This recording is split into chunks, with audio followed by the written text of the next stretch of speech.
अस्सलामु अलैकुम वरहमतुल्लाहि ताला वबरकातुहू। अल्लाह अज़्ज़ व जल का हम पर करोड़ों एहसान है। उसने हमें एक मरतबा फिर अपने घर में बैठकर अपना और अपने हबीब मुकर्रम सल्लल्लाहु अलैहि वसल्लम का ज़िक्र करने की तौफ़ीक़ अता फ़रमाई है। दुआ करें कि आज के उन्वान के हवाले से मैं यहाँ पर जो कुछ भी बयान करूँ, रब्बे ज़ुल जलाल मुझे हक़ और सच बयान करने की तौफ़ीक़ अता फ़रमाए। सामीन मोहतरम, जो आये मुक़द्दिसा आप हज़रात के सामने पढ़ने का शर्फ़ हासिल किया है, इसका मफ़हूम अगर मैं आपको बताऊं तो वो ये है कि अल्लाह अज़्ज़ व जल ने मोमिनों पर एक एहसान फरमाया है कि उन्हीं में से अपने प्यारे रसूल को चुना है। लक़द मन्नल्लाहु अलल मुमिनीना इज़ बअस फ़ीहिम रसूला। हमने मोमिनों पर ये एहसान किया है कि हमने उनमें एक रसूल मबूस फरमाया है। अल्लाह अज़्ज़ व जल की बेशुमार नेमतें हैं। कुरान पाक में दूसरे मकाम पर रब्बे ज़ुल जलाल इरशाद फरमाते हैं, वइन तउद्दू नेमतल्लाहि ला तुहसूहा। तुम अगर मेरी नेमतों को शुमार करने के लिए बैठ जाओ, लिखना शुरू करो, कैलकुलेट करो या किसी भी पैमाने के ज़रिए से मेरी नेमतों को शुमार करो तो तुम उन्हें काउंटिंग नहीं कर सकते। अल्लाह की हम पर इतनी नेमतें हैं कि हम उन्हें शुमार नहीं कर सकते। कुरान पाक ने एक और मकाम पर फरमाया, अब पहली मैंने आयत पढ़ी है कि मोमिनों पर एहसान किया, दूसरी मैंने आयत पढ़ी है कि नेमतों को शुमार नहीं कर सकते। फिर फरमाया कि ला इन शकरतुम ला अज़ीदन्नकुम, कि जब तुम मेरी नेमत पर शुक्र करोगे तो अल्लाह तुम्हें तुम्हारे रिस्क में, तुम्हारी उम्र में, तुम्हारी जिंदगी में बरकतें अता फरमा देगा। अब सारी नेमतों को अगर हम देखें कि हमें अल्लाह ने कौन कौन सी नेमत अता की है, अल्लाह ने हमें हर नेमत पर शुक्र अदा करने का कहा है। ऐसा ही है, शुक्र अदा करने का हमें कुरान ने कहा है। तो अब हमने देखना है कि नेमतों में सबसे अफजल तरीन नेमत कौन सी है। फिर कुरान पाक का ही सहारा लेते हैं, कुल बिफदलिल्लाहि व बिरहमती फबिज़ालिका फलयफ़रहू, कि जब तुम्हारे पास आ जाए अल्लाह का फजल और उसकी रहमत, फलयफ़रहू, तो फिर खुशियां मनाया करो। आप बुलंद आवाज से कहें सुभान अल्लाह। क्योंकि जब मिलाद शरीफ के ये दिन आते हैं तो चूंकि सोशल मीडिया बड़ा स्ट्रांग है और हमारे लोग जिनके पास इल्म की कमी रह जाती है वो इंस्पायर हो जाते हैं कि पता नहीं, हमसे सवाल ये हो रहा है किसने कब कैसे मनाया था, किस अंदाज से मनाया था, दलील देकर साबित करो। इसलिए कि किताब तो हमने पढ़नी नहीं है और जुमे पे आके हमने ऊँग लगा लेनी है, थोड़ा जो है वो सस्ता लेना है। इसलिए कोशिश करें कि आंखों को खोलकर, दिलों की खिड़कियां खोलकर मेरी तरफ आप तवज्जो करें तो आपको अल्हम्दुलिल्लाह आज का उन्वान समझ आ जाएगा। कुरान पाक ने कहा कि जब तुम्हारे पास अल्लाह का फजल आ जाए और अल्लाह की रहमत आ जाए तो उस पर खुशी का इजहार किया करो। अब ये हुक्म है मोमिनीन को कि तुम क्या करो, खुशी का इजहार करो। खुशी के अपने अपने अंदाजें, अपना अपना तरीका कार है। अहले सुन्नत का जो नजरिया है उसके मुताबिक जो खुशी बिदात से खाली हो, जिसमें गैर शरई चीजें ना पाई जाएं, फिर खुशी अगर कोई मनाता है ये कुरान और हदीस से बिल्कुल जायज है। क्या है? आपने एक हदीस मुबारका सुनी होगी, इसे हदीस तकरीरी कहा जाता है कि जब मदीना पाक की छोटी बच्चियों ने दफ बजा करके कहा था वजबत शुक्र अलैना, क्या कहा था? वजबत का मतलब होता है हम पर वाजिब हो गया। शुक्र अलैना हुजूर, आप जब आए हैं हम पर वाजिब हो गया है कि हम शुक्र अदा करें। हदीस तकरीरी की मिसाल, मैंने पिछले जुमे एक नाम लिया था, अभी मैं मिसाल देकर एक्सप्लेन कर रहा हूं। हदीस तकरीरी उसे कहते हैं मेरे आका करीम सल्लल्लाहु अलैहि वसल्लम के सामने कोई अमल हो, हुजूर खामोश रहे हों और मना भी ना किया हो। इसका मतलब यह हुआ कि कुरान पाक की तफसीर हदीस बयान कर रही है। कुरान कहता है फल यफरहू, खुशियां मनाओ। हदीस रसूल हमें बता रही है, हदीस तकरीरी, कि जब रसूल तुम्हारे दरमियान आ जाए, जब जिस दिन तुम्हें रसूलुल्लाह सल्लल्लाहु अलैहि वसल्लम आप इस दुनिया में जलवागर हुए, तो वजबत शुक्र अलैना, इस दिन शुक्र अदा करना क्या है? वाजिब है। क्या है? वाजिब है। और याद रखें एक चीज, बड़ी सादा सी मिसाल है, बहुत सादा सी है। खुशी कब की जाती है? किसी के मरने पर की जाती है ना? हाँ, नहीं कोई मर जाए फिर खुशी करते हैं, कोई परेशानी हो जाए खुशी करते हैं, ऐसा ही है। कोई नुकसान हो जाए तो खुशी करते होंगे, किसी किस्म का कोई हमें परेशानी मुश्किलात मसाइब आ जाए, खुशी तब होती है ना। यही फिर बनता तो यही है। तो खुशी फिर कब करते हैं? आप लोग पढ़े लिखे, मुझे बताएं, क्या जिसकी औलाद दुनिया में आए खुशी होती है या औलाद मर जाए तो खुशी होती है? अब आपके यहां बच्चा पैदा हो, आप खुशी कर रहे हैं जी, ठीक है, मैं आपसे कहूं खुशी की दलील दे मुझे, आप क्या दलील देंगे? आप कहेंगे पागल है ये खुशी मनाने की मुझसे दलील मांग रहा है। मैं जिस हस्ती का जिक्र कर रहा हूं वो हस्ती सबसे अफजल तरीन नेमतों में से सबसे बड़ी नेमत अल्लाह ने हमें अता की है, और वो कोई और नहीं है, मेरे और आपके आका जनाब मोहम्मद रसूलुल्लाह सल्लल्लाहु अलैहि वसल्लम की जाते पाक है। नारे तकबीर, नारे रिसालत, आमदे मुस्तफा। अल्लाह रब्बे जुल जलाल की तमाम मखलूकात में से नबी अकरम सल्लल्लाहु अलैहि वसल्लम की पैदाइश ना इससे पहले ऐसी तख्लीक हुई है, ना क़यामत तक ऐसी तख्लीक हो सकती है। ये वो इनकिलाब है जो 12 रबीउल अव्वल शरीफ को अल्लाह ताला ने हम मोमिनीन पर एहसान फरमाया है। ये ऐसा इनकिलाब है जो पहले नहीं आया।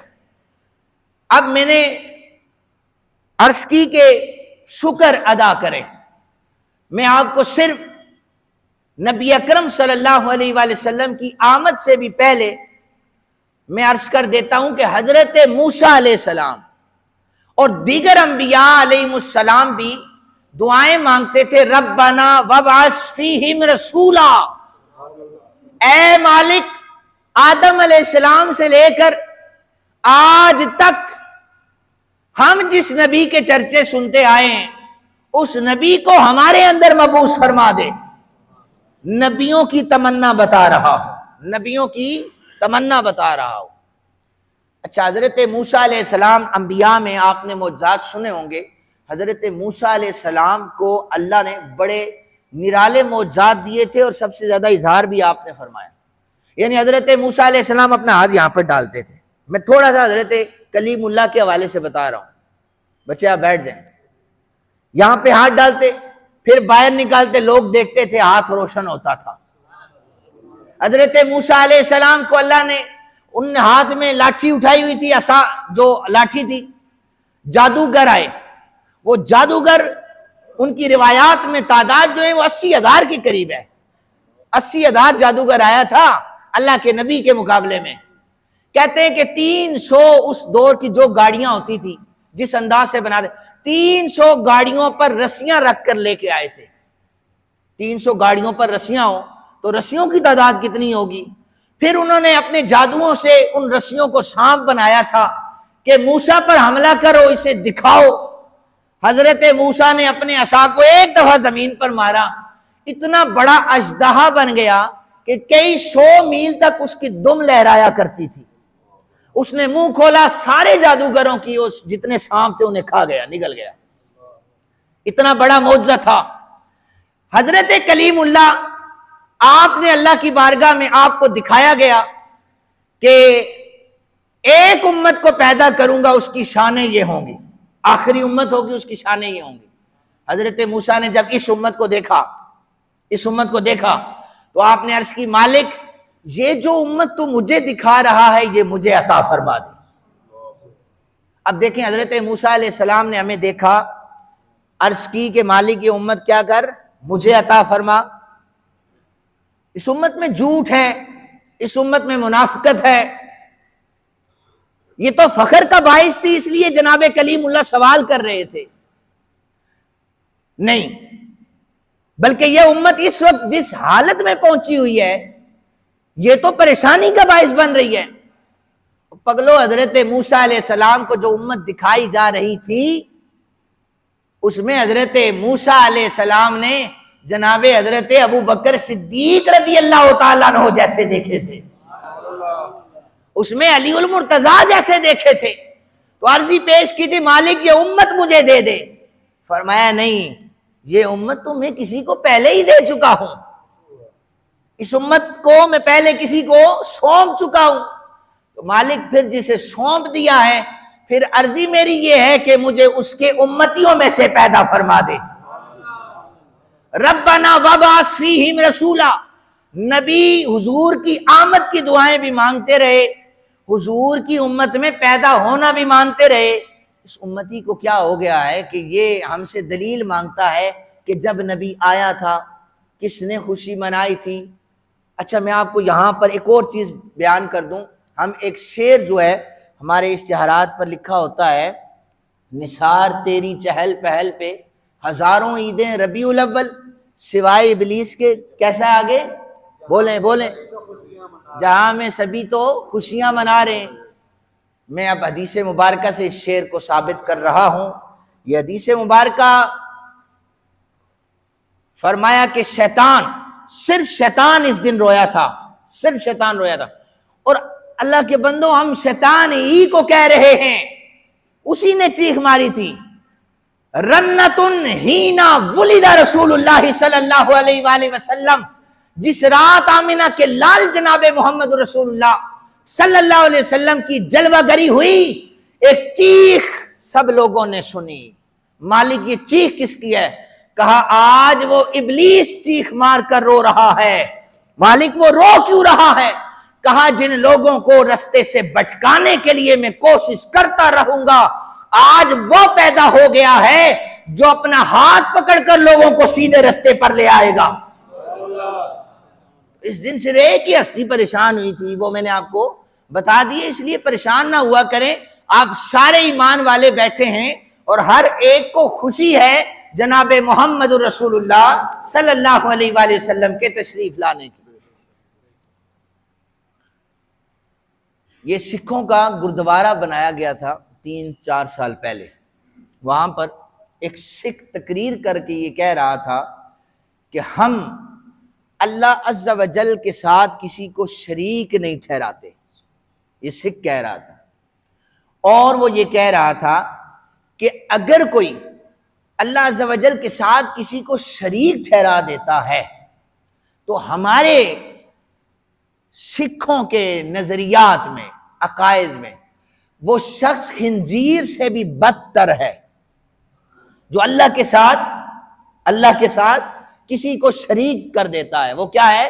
खिंजीर से भी बदतर है। गुरुद्वारा जब बना था, उन सिखों का एक जो गुरु था वो खिताब कर रहा था।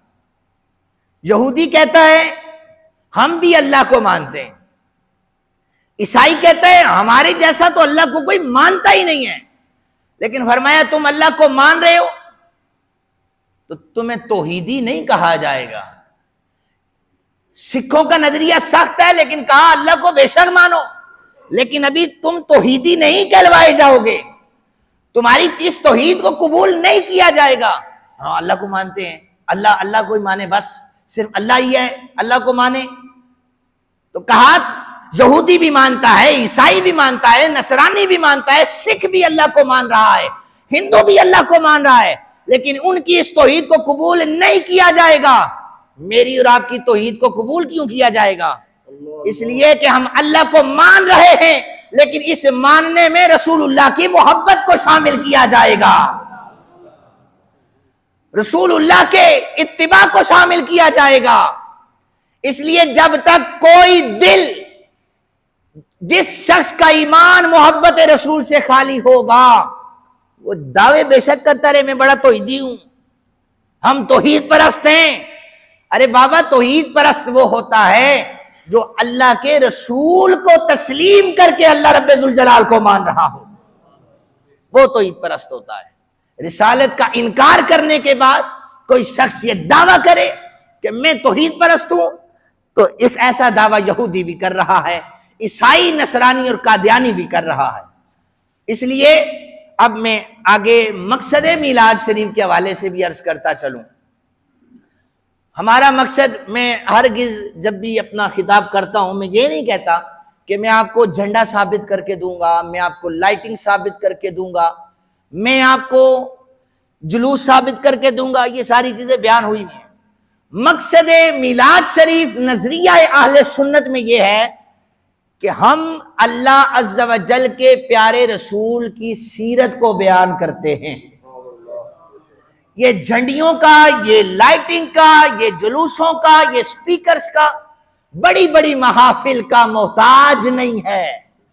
आप अपने घर में बच्चों को लें, आप उन्हें बताएं हमारे आका करीम सल्लल्लाहु अलैहि वसल्लम की आमद 12 रबीउल अव्वल शरीफ को हुई है, आप उन्हें हुजूर का जिक्र करके बताएं। यही असल में महफिल मिलाद मुस्तफ़ा करीम सल्लल्लाहु अलैहि वसल्लम।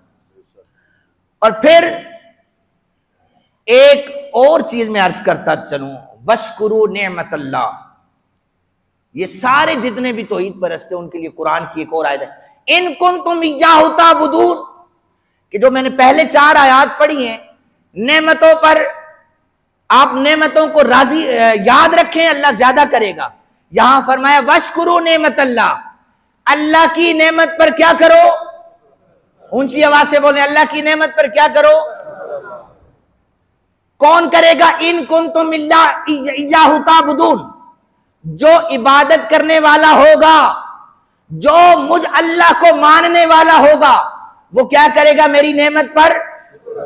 तो 12 रबीउल अव्वल को फिर इस नेमत पर शुक्र कौन अदा कर रहा होगा? जो अल्लाह की इबादत करने वाला होगा।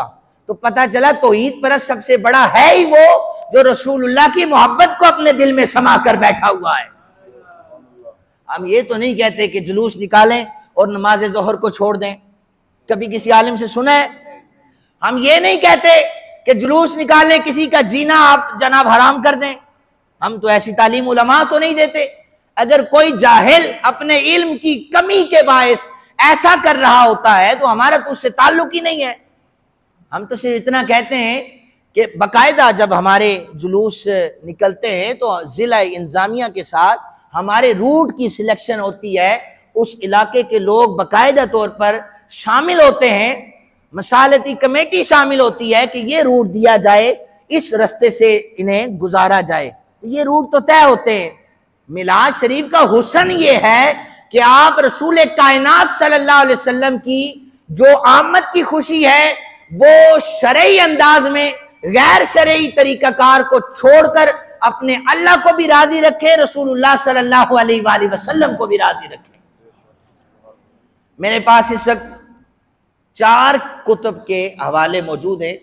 एक किताब है मुख्तसर सीरतुर रसूल, किताब का नाम क्या है? मुख्तसर सीरतुर रसूल। किसी शख्स को ये किताब चाहिए हो, किसी ने देखनी हो, मैं यहां पर मौजूद हूं अल्हम्दुलिल्लाह। शेख मोहम्मद बिन अब्दुल वहाब ने लिखी है। ये दूसरे मसलक से, स्कूल ऑफ थॉट से इनका ताल्लुक है। इनसे पूछा गया कि हजरत आप मिलाद शरीफ के हवाले से बताएं। इन्होंने कहा कि अबू लहब के हवाले से इन्होंने लिखा, अबू लहब को जाकर सवेबा ने कहा था कि आका आपके यहाँ आपका जो भाई दुनिया से चला गया है जनाब अब्दुल्ला, उनके घर में बच्चे की विलादत हुई है। अबू लहब खुश हो गया, मेरा भतीजा पैदा हुआ है। उन्हीं पैरों पर उसने इस तरह उंगली से इशारा करके कहा कि जाओ, तुम्हें मैं आजाद कर रहा हूं। अबू लहब को बाद में ख्वाब में देखा। ये कौन बयान कर रहा है? शेख मोहम्मद बिन अब्दुल वहाब कहते हैं कि फिर ख्वाब में देखा, पूछा अबू लहब बड़े तुमने शिर्क किया है, हुजूर के खिलाफ प्रोपेगेंडे किए हैं, ये कब्र में गुजर क्या रही है? कहता है बड़ी तकलीफ में गुजरता हूं, लेकिन जब एक ऐसा दिन आता है, पता नहीं मेरी इस उंगली से ना एक पानी निकलता है, मैं उस पानी को पी लेता हूं, मेरा सारा दिन सुकून में गुजर जाता है। एक ही दफा तो उसने खुशी मनाई थी, एक दफा मनाई, जाओ तुम्हें आजाद कर रहा हूं।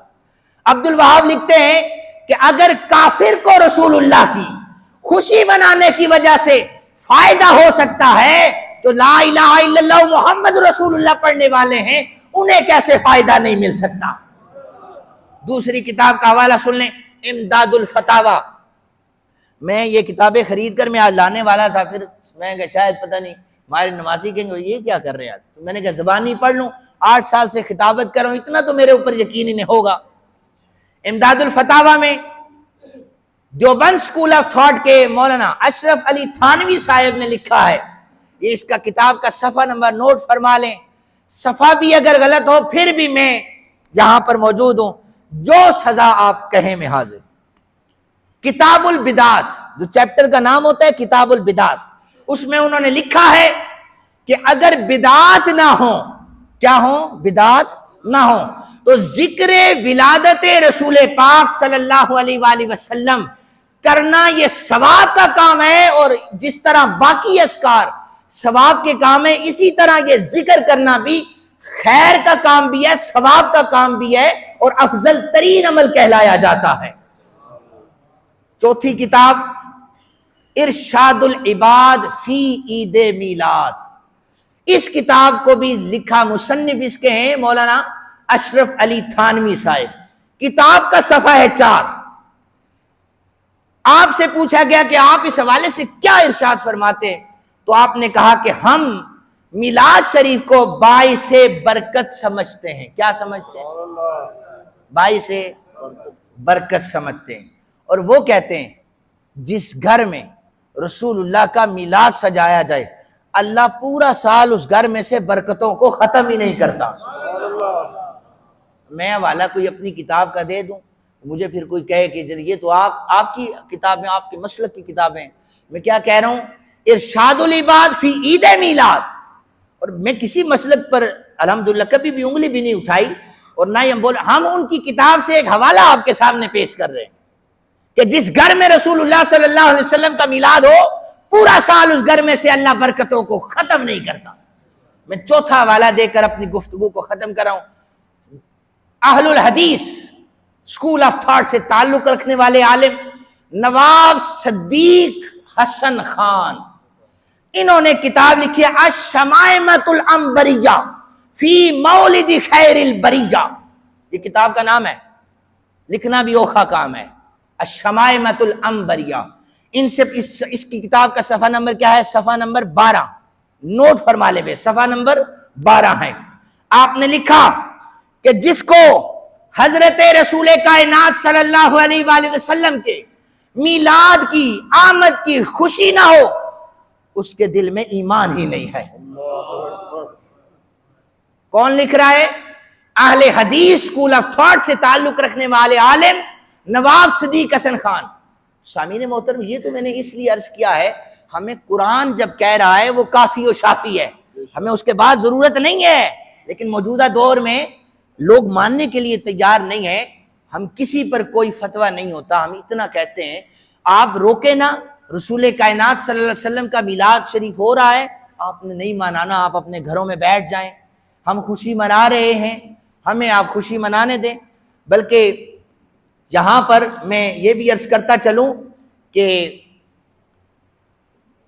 वो किसी ने कहा था ना कि हज अच्छा, नमाज अच्छी, रोजा अच्छा, ज़कात अच्छी। ये यहूदी इज़्म के हवाले से ईसाई इज़्म, नसरानी इज़्म है, सिख हैं, उन सारों ने तो अल्लाह को माना है, लेकिन इनके मुकाबले में ये शेर है कि हज अच्छा, नमाज अच्छी, रोजा अच्छा, ज़कात अच्छी, बावजूद इसके मैं मुसलमान हो नहीं सकता। सारे बंदे इबादत करें ना, बावजूद इसके मैं मुसलमान ना जब तक कट मरू में खा जाए बतहा की इज्जत पर। खुदा शाहिद है, कामिल मेरा ईमान हो नहीं सकता। याद रखें, ईमान तब कामिल होगा जब हुजूर की मोहब्बत होगी, हुजूर की सीरत पर अमल होगा। अल्लाह अज़्ज़ व जल की बारगाह में दुआ गो हूँ, अल्लाह ताला हम सबको हुजूर की सच्ची मोहब्बत अता फरमाए। वमा अलैना इल्लल बलाग।